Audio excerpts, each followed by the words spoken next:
जय जय श्री राम, जय जय श्री राम, जय जय श्री राम। जब कभी भी मैं माल में आता हूँ, वैसे तो मैं पूरा देश घूमता हूँ, पूरा प्रदेश घूमता हूँ, लेकिन जब मैं माल में आता हूँ तो हंसता मुस्कुराता उत्साह और उमंग का चेहरा, इतना सुंदर दृश्य मुझको कभी नहीं दिखता है जो हमारे माल में है। और आज देखिए, आज हमारे नवे गुरु का प्रकाश पर्व भी है। और गुरु गोविंद सिंह ने कहा था, हमारे 10वें गुरु ने कहा था कि 1.25 लाख से एक लड़ाऊं, चिड़ियन ते मैं बात कराऊं, तब गुरु गोविंद सिंह नाम कहूं। अगर मैं कहूं कि माल का एक एक कार्यकर्ता बाकी दूसरों दलों के 1,000 के ऊपर भारी है तो अतिशयोक्ति नहीं होगी। भारतीय जनता पार्टी, जब आप भारतीय जनता पार्टी का नाम लेते हैं तो आपको कमल का फूल दिखता है। लोग सोचते हैं, मेरे भी मन में आता है कि वास्तव में पंडित अटल बिहारी वाजपेयी ने कैसे सोचा होगा कौन सा चुनाव निशान रखना है। तो पंडित अटल बिहारी वाजपेयी ने सोचा कि बिना लक्ष्मी के तो काम हो नहीं सकता, तो लक्ष्मी आएगी कैसे।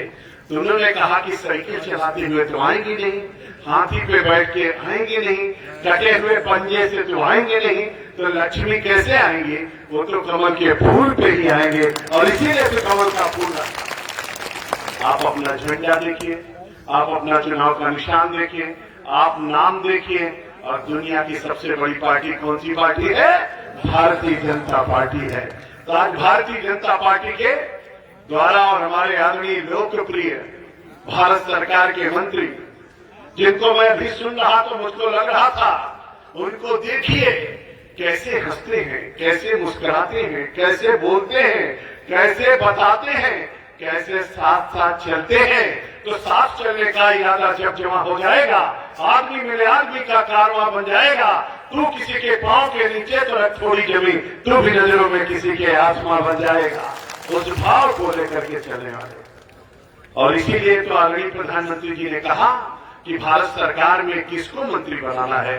तो देखते देखते प्रधानमंत्री जी आदरणीय नरेंद्र भाई मोदी जी की नजरें जाकर के जहां टिकी, उनका नाम है आपके सांसद आदरणीय कौशल किशोर जी, जिनको भारत सरकार ने मंत्री बनाया। मेरे मित्रों, नेतृत्व कैसा होना चाहिए, कैसे काम करना चाहिए। बगल में बैठी हुई विधायिका जी, कभी भी मैं उनको देखता हूं, एक भारतीय नारी कैसा होना चाहिए, एक भारतीय नारी का परिवेश कैसा होना चाहिए। मित्रों, लोग सोचते होंगे, लोग कहते होंगे, लेकिन आप आदरणीय बहन जयदेवी कौशल जी को देखिए, कभी भी घूंघट, कभी भी उनके साड़ी का पल्लू माथे से हटता नहीं है, हर समय माथे पर बना रहता है। ये आचरण है, ये आभूषण है, ये सौम्यता है, ये शालीनता है, एक भारतीय नारी का पहचान है।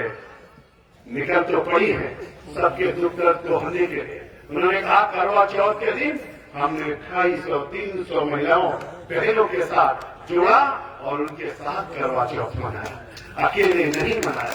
मेरे मित्रों, ऐसे दोनों हमारे आदरणीय सांसद और भारत सरकार के मंत्री और आदरणीय विधायिका जी के लिए जोरदार तालियां एक बार होनी चाहिए, एक बार अभिनंदन होना चाहिए, स्वागत होना चाहिए। लगता है एक एक कार्यकर्ता के रूप में जिन्होंने सबको सजाया हो, संवारा हो, एक एक को लेकर के साथ में चलने के जिन्होंने हौसला रखा हो। मैं देखता हूं तो मुझको लगता है हमारे पास दो श्री कृष्ण है, एक श्री कृष्ण प्रभारी है तो एक श्री कृष्ण अध्यक्ष है। और बताइए, एक ही कृष्ण ने तो सारा विजय प्राप्त कर लिया, यहाँ दो श्री कृष्ण है। अब आप कल्पना करिए, कोई मुकाबला कर सकता है? जहाँ दो श्री कृष्ण आ जाए वहां कोई मुकाबला करेगा? तो हमारे श्री कृष्ण लोधी जी हमारे अध्यक्ष हैं और आदरणीय श्री कृष्ण शास्त्री भी हैं। वो ज्योतिष भी जानते हैं, शास्त्र भी जानते हैं, उपनिषद भी जानते हैं, और जरूरत पड़ने पे वो कृपाचार्य और द्रोणाचार्य की भूमिका में भी आना जानते हैं। और इसलिए वो प्रभारी भी हमारे इस क्षेत्र के। अब आप कल्पना करिए। और मैं कभी कभी सोचता हूं कि इतनी अच्छी टीम, जिसमें हमारे आदरणीय वीरेंद्र सिंह जी, जिनका उद्बोधन हम लोगों ने सुना, हमारे भाई हैं, मित्र हैं, क्षेत्र से लेकर के जिले तक काम करते हैं, जिले के अध्यक्ष के रूप में काम किया। आदरणीय भिखारी भैया हम सब लोगों के बहुत वरिष्ठ और सीनियर नेता जिन्होंने बहुत काम किया, बहुत कार्यकर्ताओं को खड़ा किया है। ऐसे आदरणीय भिखारी सिंह जी, हमारे श्री राम कुमार राही जी प्रतिनिधि जो बराकपुर के हैं, श्री माधवेंद्र सिंह जी जिला के उपाध्यक्ष हैं और बहुत ही युवा नौजवान हर किसी के साथ मिल करके चलने वाले, और हमारी मीनू वर्मा जी मलियाबाद ब्लॉक के ब्लॉक प्रमुख, श्री देवेंद्र सिंह जी मंडल अध्यक्ष, श्री सत्येंद्र अग्निहोत्री जी बाबा, श्री योगेंद्र सिंह जी, श्री अनिल सिंह चौहान जी पूर्व ब्लॉक प्रमुख, और बहन हमारी जो शालीनता और सज्जनता की प्रतिमूर्ति आदमी है संयुक्ता सिंह चौहान जी अध्यक्ष प्रधान संघ, हमारे मित्र और भाई हमारे श्री आदरणीय प्रमोद सिंह जी भारतीय जनता पार्टी के वरिष्ठ नेता, श्री विकास किशोर आसू जी क्षेत्रीय उपाध्यक्ष, श्री उमाशंकर त्रिपाठी जी जिन्होंने बहुत जोरदार संचालन कर रहे हैं, श्री अमन सिंह चौहान जी, और यहाँ पर उपस्थित हमारे सभी आदरणीय प्रधानगण, सभी हमारे बीडीसी मेंबर, हमारे जितने भी वरिष्ठ यहाँ पर कार्यकर्ता है, और भाई और बहनों, इतनी बड़ी संख्या में हमारी बहनें आई हैं। और जहाँ पर बहनें आई हैं वहां साक्षात मां सरस्वती और महालक्ष्मी और मां काली तीनों का स्वरूप एक बहन के अंदर होता है। और जब बहन हमारे साथ है तो विजय हमारे हाथ है। और इसलिए बहनों के लिए जोरदार तालियां एक बार होनी चाहिए। हमारी इतनी बड़ी संख्या में पहले आई है, हमारे आदरणीय बुजुर्गगण भी आए हैं, नौजवान साथी आए हैं। आप सबको मैं शीश झुका करके प्रणाम करता हूं। मेरे भाई और बहनों, चिंता मत करिए। कभी कभी लोग सोचते हैं, लोगों के मन में आता है भारत की संस्कृति, भारत की सभ्यता, भारत का अध्यात्म, भारत की वाणी, भारत का विचार सब कुछ अद्भुत है। और इसीलिए मैं हमेशा इस बात को कहता रहता हूं। लोगों के मन में कल्पनाएं तरह तरह की चलती रहती हैं। हमारे आदरणीय मंत्री जी कह रहे थे कि लोग बरगला रहे हैं, लोग कर रहे हैं। मैं आदरणीय मंत्री जी से कहना चाहता हूं, आदरणीय मंत्री जी, अभी तो हम लोग कलयुग में चल रहे हैं। जब त्रेता था, भगवान श्री राम साक्षात धरती पर थे, तो उस समय भी बहुत सारे राक्षस थे। लोग कहते थे कैसा राज चाहते हो, तो लोग कहते राम राज्य चाहते हैं। राम राज्य कैसा राज्य, जिसमें दैहिक दैविक भौतिक किसी प्रकार का कोई ताप नहीं हो, ऐसा राम राज्य चाहते हैं। लेकिन जब भगवान श्री राम धरती पर थे तब भी बहुत सारे राक्षस थे। आप सब जानते हो, रावण भी था, कुंभकर्ण भी था, हिरावण भी था, खरदूषण भी था, शूर्पणखा भी थी। और द्वापर जब आया तो भगवान कृष्ण साक्षात धरती पर थे। जब भगवान धरती पर थे तो उस समय भी बहुत सारे राक्षस थे।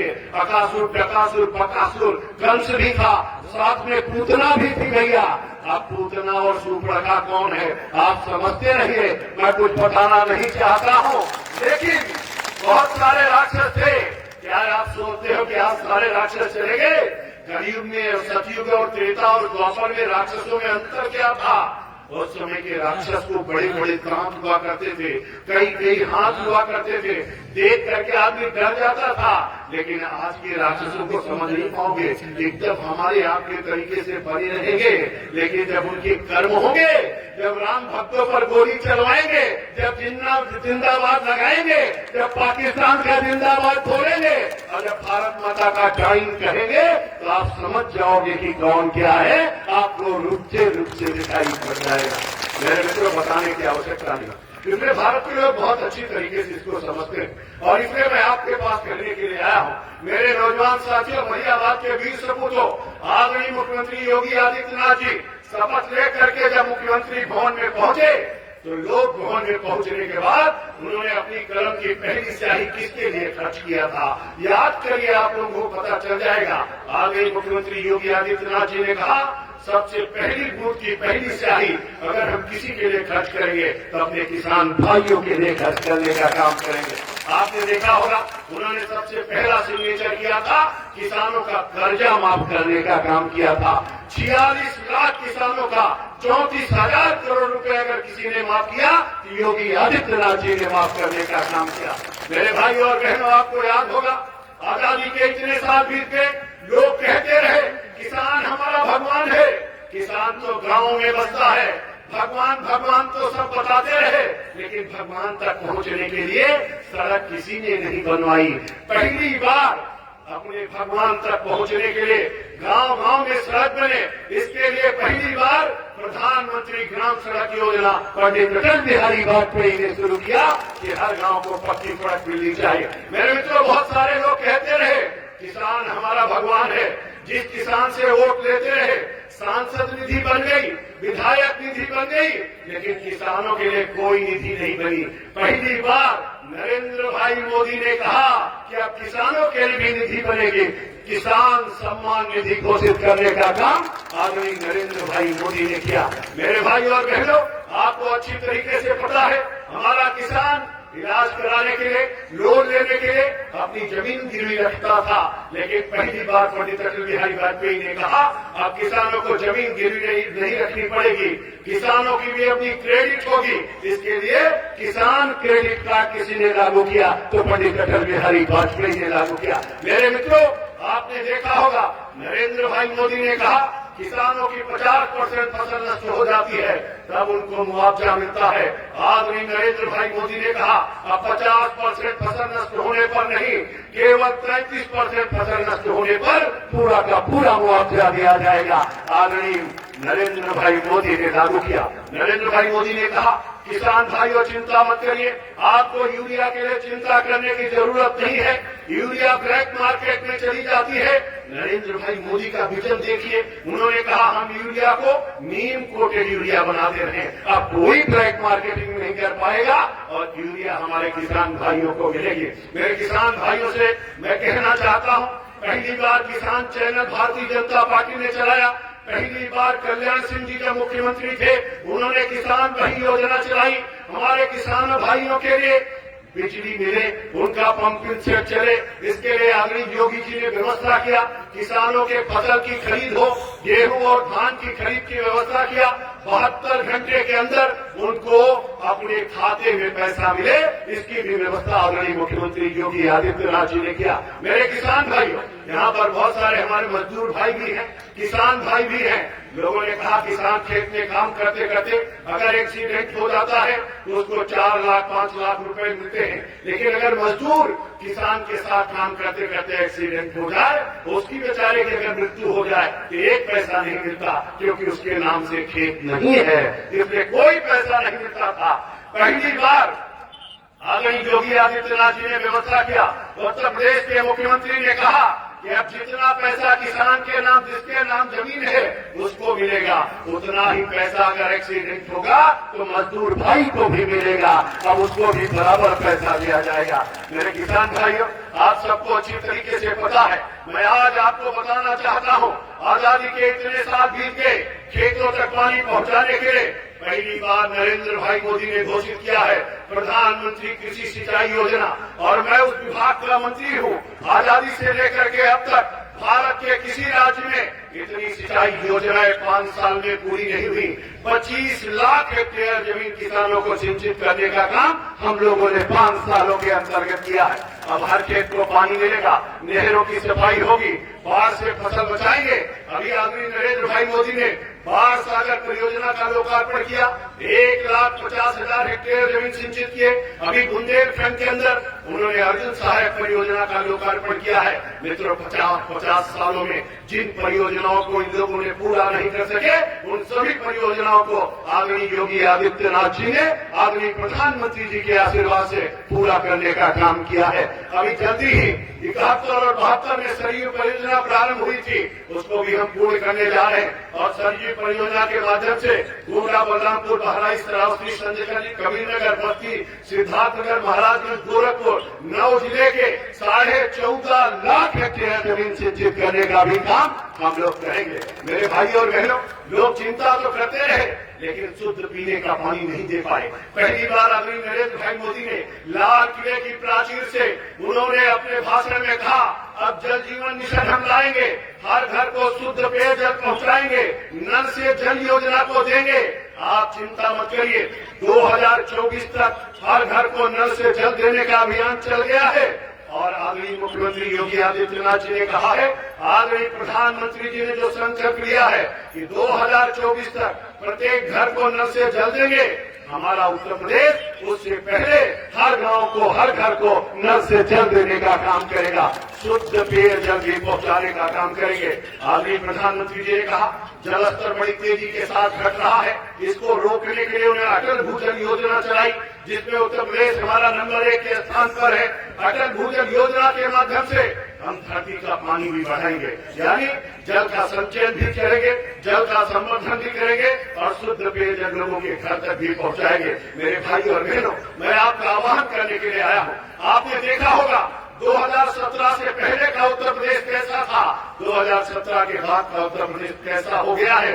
अगर दोनों का तुलना करेंगे तो पूरे उत्तर प्रदेश में केवल दंगे दंगा होता था। मऊ का दंगा देखिए, मुजफ्फरनगर का दंगा देखिए, मेरठ का दंगा देखिए, अयोध्या में दंगा हुआ था, फैजाबाद का उस समय का दंगा देखिए, पूरे लोनी का दंगा देखिए, 110 दंगे हो गए थे मित्रों। लेकिन पिछले 5 साल से जब से योगी की सरकार बनी है, उत्तर प्रदेश में एक भी दंगाई का पता नहीं चल रहा है। कानून का राज्य स्थापित हो गया।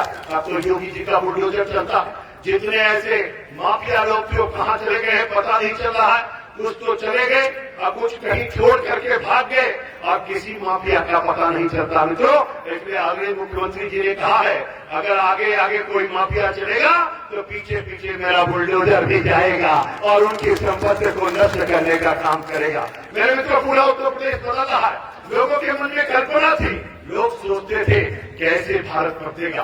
एक आदमी ने हमसे कहा, ना जाने कब लाल किला मर्दानी भाषा बोलेगा। हमने कहा कभी और चिंता मत करो, 2014 में लाल किला मर्दानी भाषा बोलेगा। और इसी देखते देखते लोग पूछते थे कि अगर अमेरिका ने घुस करके लादेन को मार सकता है तो भारत क्यों नहीं घुस करके पाकिस्तान में मारता है। हमने कहा कैसे मारेगा, जब कोई मर्द प्रधानमंत्री बैठेगा तभी तो घुस करके मारेगा। और आपने देखा होगा सर्जिकल स्ट्राइक हो गई, एयर स्ट्राइक हो गई। अब दुनिया में केवल 3 देश ऐसे हैं जो दूसरे देश में घुस करके मारते हैं। एक का नाम अमेरिका, दूसरे का नाम इजराइल और तीसरे का नाम भारत है। मेरे मित्रों, भारत है जो दूसरे देश में घुस करके मारता है। लोगों के मन में कल्पना थी, लोग सोचते थे रामलला हम आएंगे, मंदिर वहीं बनाएंगे, लेकिन तिथि नहीं बताएंगे। विपक्षी कहते थे ये भाजपा वाले हैं, ये कहते रामलला हम आएंगे, मंदिर वहीं बनाएंगे, लेकिन तिथि नहीं बताएंगे। लेकिन मार के वीर सपूतों, मेरे भाई और बहनों, आपने देखा होगा, अरे तिथि ही नहीं बताई, 5 अगस्त 2020 को आदरणीय प्रधानमंत्री ने भूमि पूजन कर दिया और भव्य मंदिर बनना प्रारंभ हो गया। लोग सोचते थे, लोगों के मन में था प्रयाग में कुंभ होता है, भगदड़ मच जाती है। आदरणीय मुख्यमंत्री जी ने कहा, हे तीर्थराज प्रयाग, क्यों वहाँ पर भगदड़ मचती है? वहाँ तो आपके भक्तगण आते हैं स्नान करने के लिए, वहाँ भगदड़ क्यों मचती है? तो तीर्थराज प्रयाग ने कहा, हे योगी जी, मैं तो वहाँ पर हूँ नहीं, मुझसे कोई मतलब नहीं है। योगी जी ने कहा, कैसे कह रहे हैं भगवान? तीर्थराज प्रयाग आपके आप नहीं है तो हम लोग कैसे रहेंगे? उन्होंने कहा, नहीं नहीं, अब मैं वहाँ नहीं रहता हूँ, वहाँ तो इलाहाबाद हो गया है, इसीलिए भगदड़ मचती है। उन्होंने कहा, अच्छा। उन्होंने सवेरे उठे योगी जी, उन्होंने इलाहाबाद को प्रयागराज कर दिया और जैसे प्रयागराज किया, आपने देखा होगा कुंभ हुआ, दिव्य कुंभ और भव्य कुंभ, 24 करोड़ लोग आए और 24 करोड़ लोगों ने आचमन किया, जलपान किया, स्नान किया, अपने अपने घर को गए, किसी को खरोच तक नहीं आई। मेरे भाई के वीर सपूतों, कभी कभी सोचिए, लोग कहते हैं मलियाबाद के जितने लोग हैं मैं उनसे कहना चाहता हूँ, आप कभी कभी सोचते होंगे कि भगवान श्री राम का भव्य मंदिर अब तक क्यों नहीं बना? तो प्रभु से पूछा, हे प्रभु आप क्यों आते नहीं? तो प्रभु ने कहा, मैं कहाँ आऊँ, हमारा तो जो अयोध्या था वो है नहीं, वहाँ तो फैजाबाद हो गया है। सवेरे उठे योगी जी, उन्होंने फैजाबाद को अयोध्या बना दिया और जैसे अयोध्या बना दिया, उन्होंने कहा प्रभु अब तो आ जाइए। उन्होंने कहा, मैं कैसे आऊँ? जब मैं आया था तो वहाँ दिया बहुत जलाया गया था, अब तो दिया जलता नहीं है। योगी जी ने 5 लाख दिया जला दिया, रिकॉर्ड कायम हो गया। अब की बार 9 लाख दिया जला दिया और विश्व रिकॉर्ड गिनीज बुक में रिकॉर्ड दर्ज हो गया। जब दिया जल गया तो फिर कहा, हे प्रभु अब तो आ जाइए। उन्होंने कहा, मैं कैसे आऊँ? जब त्रेता में आया था तो पुष्पक विमान से आया था, विमान कहाँ है? योगी जी ने कहा, प्रभु आप ही का दिया हुआ सब कुछ है। उन्होंने तुरंत हेलीकॉप्टर उपलब्ध कराया, राम सीता और लक्ष्मण को उससे नीचे उतारा और जैसे राम सीता लक्ष्मण आए अयोध्या, फैजाबाद को अयोध्या बनाया, दिया जलाया, हेलीकॉप्टर से भगवान को उतारा, तत्काल सुप्रीम कोर्ट ने निर्णय दिया और यहाँ पर भूमि पूजन शुरू हो गया और भव्य भगवान का श्री राम का मंदिर बनना प्रारंभ हो गया। मेरे भाइयों और बहनों, कभी कभी मैं सोचता हूँ, जिन्होंने भगवान श्री राम का भव्य मंदिर बना दिया, जिन्होंने इतना सुंदर हमारा प्रयागराज बना दिया, जिन्होंने भव्य कुंभ और दिव्य कुंभ करा दिया, जिन्होंने अपने बाबा विश्वनाथ का आप बनारस में जाइए जीर्णोद्धार पूरी तरीके से सुंदरीकरण करा दिया हो, जिन्होंने विंध्याचल का मां विंध्यवासिनी का कॉरिडोर बना दिया हो, जिन्होंने राम सर्किट बना दिया, जिन्होंने जैन सर्किट बना दिया, जिन्होंने बुद्ध सर्किट बना दिया, जिन्होंने वृंदावन का सुंदरीकरण करा दिया, जिन्होंने सभी मंदिरों का जीर्णोद्धार करा दिया, उन योगी के लिए एक बार जोरदार तालियां होनी चाहिए, उनको अभिनंदन होना चाहिए, स्वागत होना चाहिए। मेरे भाई और बहनों, हम आप सोचते होंगे आदरणीय नरेंद्र भाई मोदी ने कहा, योगी जी बहुत दिनों से अकबर के किले में वृक्ष बंद हो गया है, खोल दीजिए, अब समय आ गया है, लोगों को दर्शन मिलना चाहिए। लोग सुनते तो थे कि वृक्ष है लेकिन देख नहीं पाते थे, उसको खोल दिया गया। लोगों ने कहा गंगा जमुना तो दिखती है लेकिन सरस्वती कहाँ चली गई, दिखती नहीं। और योगी जी को आदरणीय मोदी जी ने कहा, योगी जी अब आप सरस्वती कूप भी खोल दीजिए। आपने देखा होगा सरस्वती कूप भी खुल गया, वट वृक्ष भी खुल गया है। और आपने सुना होगा हमारे दादा बाबा कहते थे कि जब ऋषि मुनि वहां स्नान करते थे तो स्नान करते समय नभ से पुष्प वर्षा होती थी। हम लोग भी सुनते सुनते इतनी एज हो गई, पुष्प वर्षा तो हम लोगों ने देखा नहीं, लेकिन मोदी आए, योगी आए और आपने देखा होगा जब कुंभ में लोग स्नान कर रहे थे तो हेलीकॉप्टर से पुष्प वर्षा हो रही थी। सब कुछ बदल दिया है मेरे मित्रों। आप लोगों को क्या लगता है, लोग क्या सोचते हैं? मेरे भाइयों और बहनों, कैसे कैसे दुनिया सोचती है और कैसे लोग चलते हैं। अभी आपने देखा होगा जब कोरोना आया तो मोदी जी ने ताली बजाया तो दुनिया ने ताली बजाया, मोदी जी ने ताली बजाया तो दुनिया ने ताली बजाया, मोदी जी ने दिया जलाया तो दुनिया ने दिया जलाया, मोदी जी ने कहा काढ़ा पियो तो दुनिया ने काढ़ा पिया। तो लोगों ने कहा जिस रास्ते पे मोदी चल रहे हैं उसी पे चल करके हमको आपको रास्ता मिल सकता है। आदरणीय प्रधानमंत्री जी ने कहा, मेरे भाइयों और बहनों चिंता मत करना, जब तक मोदी है, योगी है, कोई भी आदमी भूखा नहीं सोएगा। फ्री में राशन देने का काम किया, 80 करोड़ लोगों को फ्री में राशन देने का काम किया। दीपावली के दिन आदरणीय मुख्यमंत्री योगी आदित्यनाथ जी ने कहा, हे उत्तर प्रदेश के भाइयों और बहनों, हे उत्तर प्रदेश के हमारी गरीब जनता, चिंता मत करना, योगी उत्तर प्रदेश के मुख्यमंत्री हैं और मोदी हमारे भारत के प्रधानमंत्री हैं। योगी जी ने घोषणा किया कि होली, दीपावली से लेकर के होली तक लगातार लोगों को मुफ्त में राशन दिया जाएगा। मेरे मित्रों, हमारे मोदी जी, हमारे योगी जी, उन्होंने कहा हमारे जितने भाई और बहन हैं उनको चिंता करने की आवश्यकता नहीं है, उनके घर तक दवाई पहुंचेगी, घर तक मेडिकल टीम पहुंचेगी, फ्री में इलाज करेंगे, फ्री में टेस्ट करेंगे और फ्री में राशन भी देंगे। मित्रों, दवाई भी देंगे, राशन भी देंगे। और जो पटरी दुकानदार काम नहीं कर पा रहे, नाई की दुकान बंद हो गई, धोबी का कपड़ा धुलना बंद हो गया, मोची का काम बंद हो गया, उनके लिए योगी जी ने कहा 1,000 रुपए मानदेय के रूप में भी दिया जाएगा। मेरे मित्रों, जिन्होंने हमारी इस तरीके की चिंता किया है, मैं आप सभी भाइयों और बहनों से कहना चाहता हूँ, अपने दिल पर हाथ रख करके जरा पूछिए कि वास्तव में हमारे पूरे भारत के अंदर आदरणीय मोदी जी दुनिया के अंदर आज चर्चा चल रही है। जब वो अमेरिका गए, इंग्लैंड गए, रशिया गए, जापान गए, जर्मनी गए, नेपाल गए, तो लोगों ने उनका भव्य स्वागत किया और स्वागत के बाद क्या हुआ, वंदे मातरम का गान हुआ, भारत माता का जयकारा लगा, हमारा आपका तिरंगा लहराता हुआ दिखाई पड़ा। आजादी से लेकर के अभी तक पहली बार जब अंग्रेज भारत से जाने लगे तो उन्होंने कहा इंग्लैंड में कभी वंदे मातरम नहीं गाया जाएगा, भारत माता का जयकारा नहीं लगेगा। लोगों ने पूछा क्यों नहीं लगेगा, तो अंग्रेजों ने कहा भारत के लोगों ने वंदे मातरम गा करके हमको बहुत मारा है, इसलिए कभी वंदे मातरम नहीं गाया जाएगा और भारत माता का जयकारा नहीं लगेगा। लेकिन अंग्रेजों को नहीं पता था कि 2015 में भारत माता का सच्चा सपूत नरेंद्र भाई मोदी आएगा और पूरा इंग्लैंड वंदे मातरम गाएगा और भारत माता का जयकारा लगाएगा। मेरे मित्रों, आपने देखा होगा कि इस तरीके से इंग्लैंड में वंदे मातरम गा रहे थे। जब नरेंद्र भाई मोदी नेपाल पहुंचे और उन्होंने वहां पर रुद्राभिषेक किया, त्रिपुंड लगा करके रुद्राक्ष की माला पहन करके खड़े हुए, पूरी दुनिया देख रही थी। मेरे मित्रों, माल और मरियाबाद के लोगों का भी सीना चौड़ा हो रहा था। लोग कहते हैं नरेंद्र भाई मोदी जब मॉरिशस के तो गंगा जल की शीशी लेकर के गए और वहां पर जाकर के शिवलिंग पर गंगा जल चढ़ाने का काम किया। मोदी जी जब अमेरिका गए तो गीता लेकर के गए और अपनी गीता को वहां के राष्ट्रपति, तत्कालीन राष्ट्रपति बराक ओबामा को भेंट करने का काम किया। मित्रों, आपने देखा होगा पूरी दुनिया के अंदर आज नरेंद्र भाई मोदी ने भारत का परचम लहरा दिया है। आज दुनिया कहती है विश्व का सबसे लोकप्रिय कोई नेता है तो नरेंद्र भाई मोदी है। मित्रों, एक बार जोरदार तालियां आ गई नरेंद्र भाई मोदी के लिए होनी चाहिए, आ गई प्रधानमंत्री जी के लिए होनी चाहिए।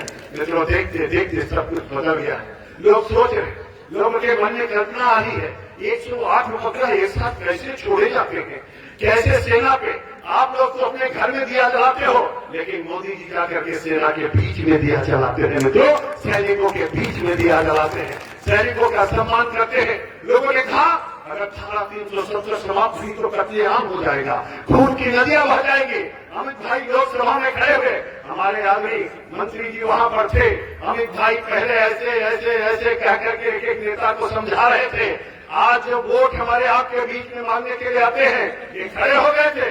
इन्होंने पूछा कि हमारा जो पाक कश्मीर है उसके बारे में आपका क्या कहना है। उसमें नरेंद्र भाई मोदी ने कहा था और उसमें अमित भाई शाह ने कहा था चिंता मत करो, नाम मैं नहीं लेना चाहता हूं, आप समझ जाओ, आप समझ जाओ। कुछ लोग उनका नाम टीपू टीपू कहते हैं, मैं नहीं लेना चाहता हूं, आप लोग समझ गए होंगे।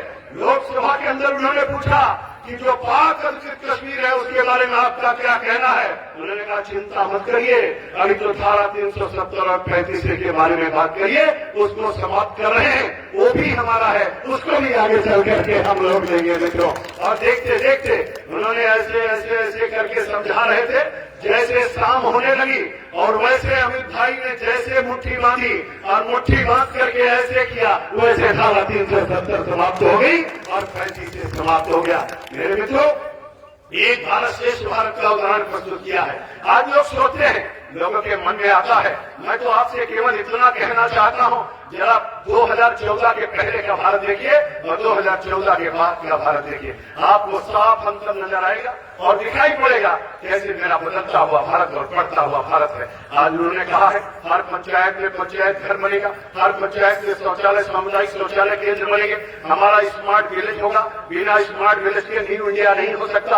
और नए भारत का नया उत्तर प्रदेश कैसे बनेगा, $5 ट्रिलियन का भारत कैसे बनेगा, $1 ट्रिलियन का उत्तर प्रदेश कैसे बनेगा, आर्थिक दृष्टि से मेरा उत्तर प्रदेश, मेरा भारत कैसे आत्मनिर्भर होगा, आत्मनिर्भर भारत में आत्मनिर्भर किसान कैसे होगा, आत्मनिर्भर गांव कैसे होगा, आत्मनिर्भर व्यापारी कैसे होंगे।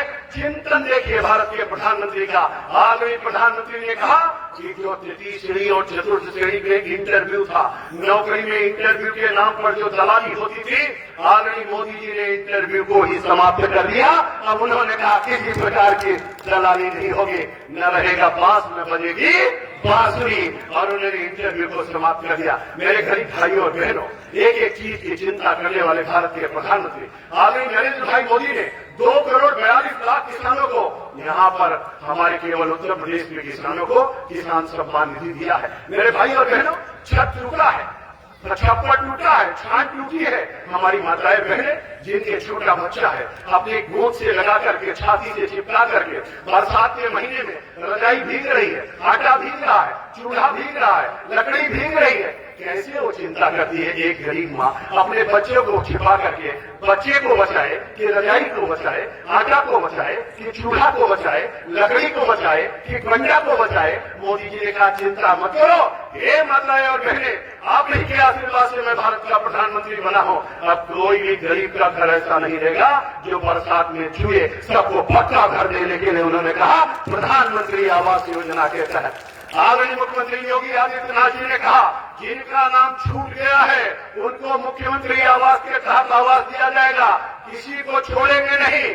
और मुझको कहते हुए बहुत हर्ष हो रहा है कि भारत में नंबर 1 के स्थान पर हमारा उत्तर प्रदेश है। अभी तक 50 लाख लोगों को पक्का मकान उत्तर प्रदेश में मिल चुका है। मेरे भाई और बहनों, मोदी जी ने कहा महेंद्र सिंह के घर में बिजली जलती है और कौशल किशोर के घर में बिजली जलती है, भिखारी सिंह जी के घर में बिजली जलती है, बड़े बड़े लोगों के घर में बिजली जलती है, सबका बेटा बेटी तो बिजली में पड़ता है। अब गांव में रहने वाले गरीब के घर में बिजली नहीं चलती है और जब वो कनेक्शन मांगने जाता है तो धक्का मार करके उसको निकाल दिया जाता है। मोदी जी ने कहा चिंता मत करो, गरीब का बेटा चाय बेचने वाला भारत का प्रधानमंत्री है। आदरणीय मोदी जी ने कहा, उन्होंने कहा वहां से उज्ज्वला सौभाग्य योजना और उज्ज्वला योजना के तहत उन्होंने कहा हर घर को विद्युत का कनेक्शन दिया जाएगा और अब बिजली के घर गरीब को नहीं जाना है, बिजली घर गरीब के घर आकर के कनेक्शन देने का काम करेंगे। और आप जानते हैं उत्तर प्रदेश में कितना कनेक्शन दिया गया?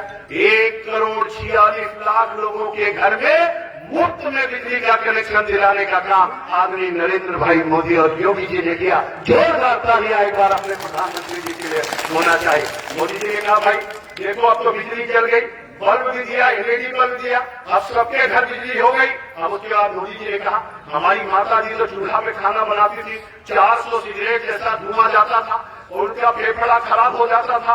आदरणीय प्रधानमंत्री जी ने कहा अब हर घर में, कांग्रेस के लोग तो पैसा देने पे भी गैस का कनेक्शन नहीं दे पाते थे, लेकिन मोदी जी ने मुफ्त में गैस का कनेक्शन भी दिलाने का काम किया। मित्रों 1,50,00,000 लोगों को मुफ्त में कनेक्शन उत्तर प्रदेश में देने का काम किया। अब मोदी जी ने क्या कहा कि बिजली का कनेक्शन हो गया, उन्होंने कहा गैस का कनेक्शन हो गया, घर मिल गया। अब आगे वो क्या कहते हैं, मैया बीमार हो गई, भैया बीमार हो गए, काका बीमार हो गई, चाची बीमार हो गई, दादी बीमार हो गई, सासू मैया बीमार हो गई, पति बीमार हो गए। भगवान न करे कोई बीमार हो, लेकिन अगर कोई बीमार हो जाए तो दवाई कहां से होगी? गरीब आदमी दवाई कैसे भी करेगा? पहले पहले हमारी मंगलसूत्र रखती थी, सिकड़ी रखती थी, गिरी रख करके दवाई कराती थी। मोदी जी ने कहा चिंता मत करो, भारत का प्रधानमंत्री नरेंद्र भाई मोदी गरीब माँ का बेटा है। उन्होंने कहा आयुष्मान भारत के तहत 5-5 लाख रुपए के इलाज के लिए उन्होंने व्यवस्था बना दिया मित्रों, और इसमें आयुष्मान भारत उन्होंने लागू कर दिया। स्वच्छ भारत मिशन के लिए हर घर में शौचालय बना दिया। मेरे भाई और बहनों जिन्होंने हमको सब कुछ दिया है उनको हमको भी कुछ देना चाहिए। देना चाहिए कि नहीं देना चाहिए? देना चाहिए। मेरे मित्रों बांग्लादेश के बॉर्डर पर, पाकिस्तान के बॉर्डर पर, भूटान के बॉर्डर पर, चाइना के बॉर्डर पर रोड बन गई, लेकिन भारत के बॉर्डर पर रोड नहीं बन पाई थी। पहली बार नरेंद्र भाई मोदी भारत माला बना रहे, भारत माला बन रहा है। अब भारत के चारों तरफ 4 लेन और 6 लेन की सड़कें बन रही है और इसके साथ साथ सागर माला बन रहा है। मोदी जी ने कहा है अब कोई भी आतंकी अगर समुद्र के रास्ते से आने की कोशिश करेगा उसी समुद्र में उसकी कब्र बना दी जाएगी, आगे नहीं बढ़ पाएगा। मित्रों एक तरफ भारत माला बन रहा है, एक तरफ सागर माला बन रहा है, और जो भारत माला बना रहा है, जो सागर माला बना रहा है, उसके लिए विजय माला तो हमको आपको भी बनानी चाहिए। विजय माला तो हमको आपको भी बनानी चाहिए। मेरे भाई और बहनों देखते देखते पूरी दुनिया के अंदर भारत का परचम लहर गया। मेरे उत्तर प्रदेश में आदरणीय योगी आदित्यनाथ जी ने आज देख करके लोग सोचते हैं, लोगों के मन में आता है कि वास्तव में देखिए कितना सुंदर उत्तर प्रदेश बन रहा है। हर क्षेत्र में 44 की 44 योजनाओं में हम नंबर 1 पर है। हमारे आदरणीय मंत्री जी मंच पर भारत सरकार के मंत्री हैं, शहरी विकास मंत्री हैं, सारी शहरों की इनको जिम्मेदारी है। निश्चित रूप से शहरों का विसुंदरीकरण हो रहा है। हर जगह शहरी जल जीवन मिशन, ग्रामीण जल जीवन मिशन लागू है। हमारी विधायिका जी हम सब मिल करके बहुत सारा काम करने का संकल्प लिया है मित्रों, और देखते देखते सब कुछ बदल गया है। मैं आपका आह्वान करने के लिए आया हूं। अथर्ववेद में एक लाइन है जिसमें कहा गया है माता भूमि पुत्र वहां प्रतिभ्यहम्, भूमि मेरी माँ है, मैं पृथ्वी का पुत्र हूँ, जीऊंगा तो भारत माता के लिए और मरूंगा तो भारत माता के लिए। एक संकल्प होना चाहिए। इसलिए मलिहाबाद और माल के सपूतों मैं आपका आह्वान करता हूँ, निवेदन करना चाहता हूँ कि देश की शक्ति को तोड़ना चाहिए, देश की भक्ति को बोलना चाहिए, और माँ की अस्मिता को कोई अगर छुए रक्त हो तो उसे खौलना चाहिए, रक्त हो तो उसे खौलना चाहिए। आज जिन्ना जिन्ना का नारा लग रहा है।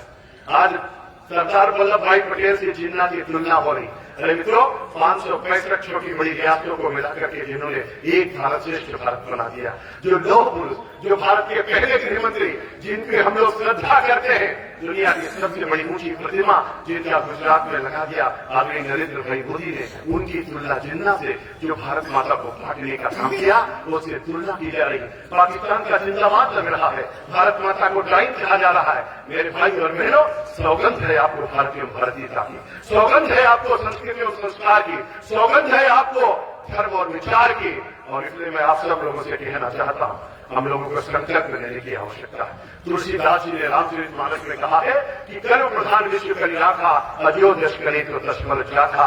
भगवान तुलसी ने दूसरी चौपाई कही, वही है सो जो राम रचिया था, वो कर करके बढ़ाओ इसका था। तुलसी जी को लगा वो छूट रहा है, तो उन्होंने तीसरी चौपाई कही, उन्होंने कहा करे करावे भंजे सोई उमा राम गति लखा न कोई। तीनों चौपाइयों के पीछे तीन भाव था। अभिवादन सीधे से नित्य मृत्यु अक्षेविना चतुर दृश्य वर्धन से आयुर्विद्या यशोबलम।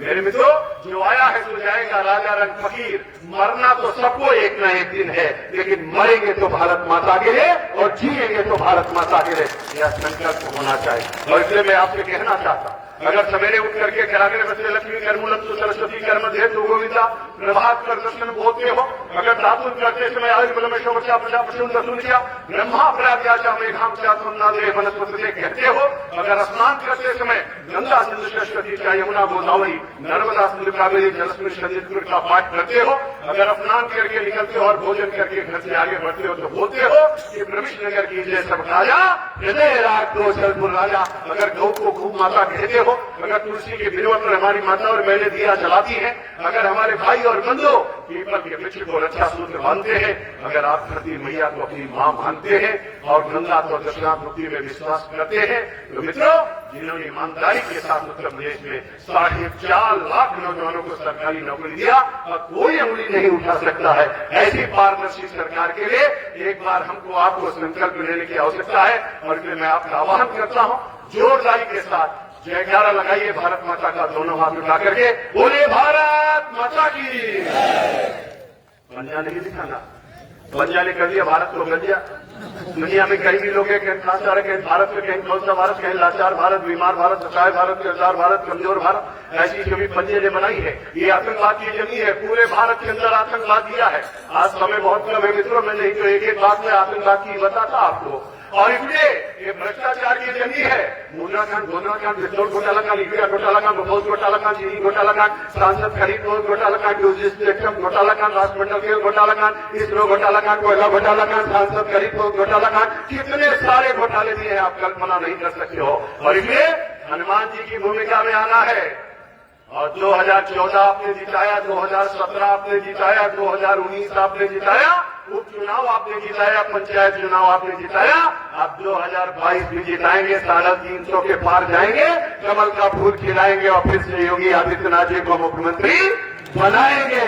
और इसलिए हमारे सांसद ने कहा मलिहाबाद को जिताएंगे, उसके साथ साथ सीतापुर की सिंदौली भी और मोहनलालगंज की भी सीट को जिताएंगे। और मित्रों, इतना ही नहीं, आपके रिश्तेदार केवल मोहनलालगंज और सिंदौली तक नहीं, उत्तर प्रदेश में जानने वाले पहचानने वाले जो कहीं भी हो, सबको संदेश सुनाना है।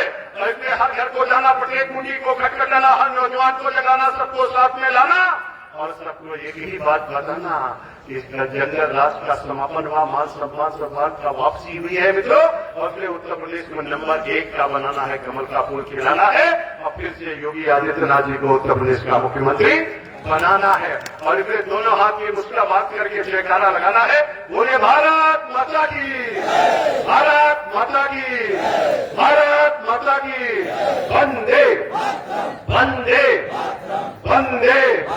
नरेंद्र मोदी, नरेंद्र मोदी, नरेंद्र मोदी, योगी जी, योगी जी, योगी जी, मलियाबाद के कार्यकर्ता, मलियाबाद के कार्यकर्ता, माल के कार्यकर्ता, माल के कार्यकर्ता, जय जय श्री राम, जय जय श्री राम, जय जय श्री राम।